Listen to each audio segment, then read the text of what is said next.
Remue ménage. Remue ménage.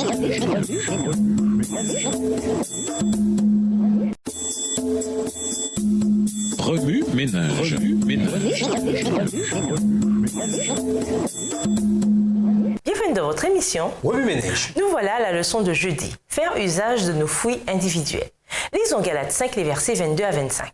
Galates 5, versets 22 à 25.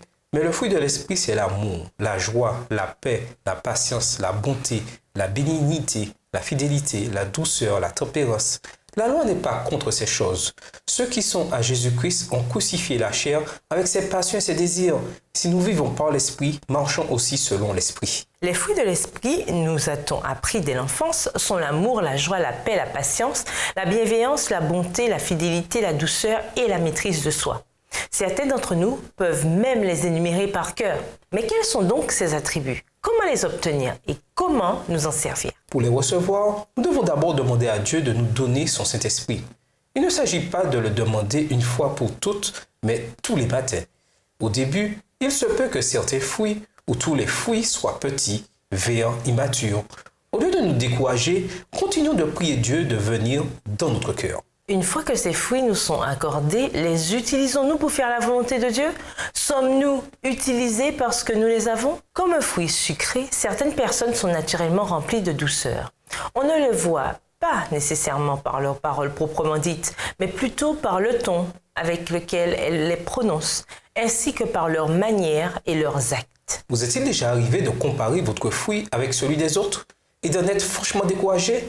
Si oui, ne vous laissez pas abattre. Souvenez-vous simplement que vous êtes un verger en croissance. Avec le temps et la prière, votre fruit deviendra de plus en plus sucré et atteindra sa pleine maturité à condition de l'utiliser. Ainsi donc, manifestez votre amour pour Dieu, votre joie en Jésus, votre paix avec vos semblables et votre patience en développement comme tout bon gestionnaire le doit. Avec l'aide de Dieu, soyez bons pour les autres et généreux envers vos semblables. Par la puissance du Saint-Esprit, soyez fidèles à Dieu et animés du doux esprit de la maîtrise de soi. Ceci dit, arrêtons-nous un instant sur les pommes. À ce jour, on en compte plus de 7500 variétés.